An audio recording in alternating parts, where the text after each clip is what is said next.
But first, you'll need to pick a class. The Monk is a fast and furious melee fighter. He dashes in and out of combat and has mechanics that involve building up and keeping momentum.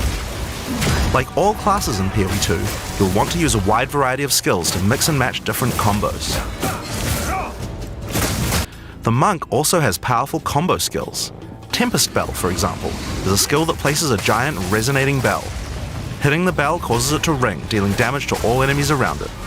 You can also do things like freeze or shock the bell, which will add elemental damage to the strikes. The Monk also has a variety of abilities to empower his staff. If an enemy is close to being stunned, you can use Staggering Palm to punch them down. After that, any attack you do will shoot out wind projectiles. There are 21 active skills for quarterstaves, so this just scratches the surface of the options that you have. By endgame, you'll be dashing from pack to pack, spewing projectiles and obliterating screens of enemies with huge combo attacks. Among the skill option for maces, you will find a variety of slams, fire attacks, war cries, and shield skills. Here, I'm going to slam the ground, rending it apart with lines of fire. Any slam skill will then cause these fissures to erupt with lava. I can even run through them with a skill like Stampede to do huge amounts of damage. The warrior can also use war cries, which can empower your next skill. Seismic Cry, for example, will double any slams from your next attack. The Stampede counts as a slam, so I can double that for even more craziness. You get Ancestral Warrior Totems, which allow you to use any slam skill in your repertoire. This is a meta skill, which means that it's a skill you can put other skills into. I can take a slam like Sunder and socket it into my Ancestral Warrior Totem. Now when I summon him, he'll sit there and slam the monsters from a distance. There are 20 active skills for maces, so there's a lot more to try out, but by endgame you're going to be dropping hammers from the sky, leaping fearlessly into combat and separating the very earth you stand on. Skills have a variety of lightning, poison, ice, and physical attacks. Lightning attacks bounce around between targets. You can also stick lightning arrows in the ground which explode when hit by the bouncers, or electrocute enemies to take them out of combat. Ice attacks allow you to slow and freeze enemies to keep them away from you. Using poison, not only can you slowly damage your enemies from afar, but also grow some interesting plants.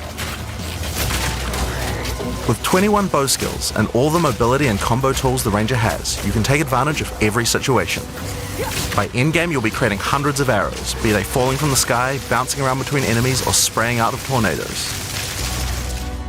The mercenary wields a crossbow that can be loaded with different ammo types, offering versatility, power, and mobility. All classes in Path of Exile 2 can be controlled with WASD, which makes this class play exactly like a shooter. For the crossbow, you will find skills that work like shotguns, sniper rifles, assault rifles, and even grenade launchers. But not only that, there are a wide variety of more interesting elemental ammos too. It's very fast to switch between ammo types, so long as you already have them loaded, which makes the mercenary able to combo abilities together for devastating effect.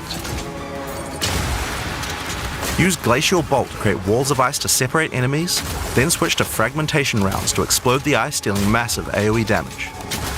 If I come across an armored enemy, I could use armor-piercing rounds to break their armor, and then high-velocity rounds to take them down.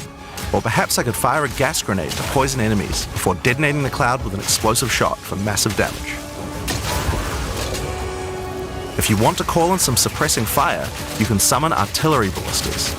These have a minimum range, so you'll want to prepare your position carefully before moving in. There are 22 active skills for crossbows. By endgame, you'll be calling destruction down from the sky as you litter the battlefield with grenades and pepper your enemies with your automatic shotgun.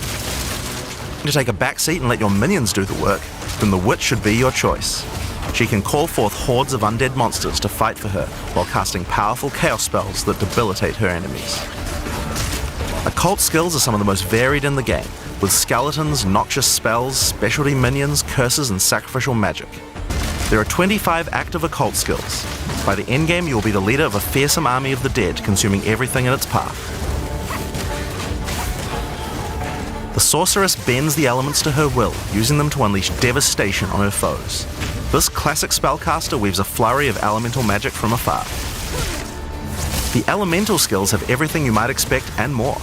Fireballs, icy explosions, lightning storms, you get the idea. Each spell is unique. There are 25 active elemental skills. By endgame, you'll be firing off projectiles left and right as you rain down elemental storms on your foes. Now, one more important thing to mention about skills. Even though we talk about them as belong to each class, in reality there are no restrictions.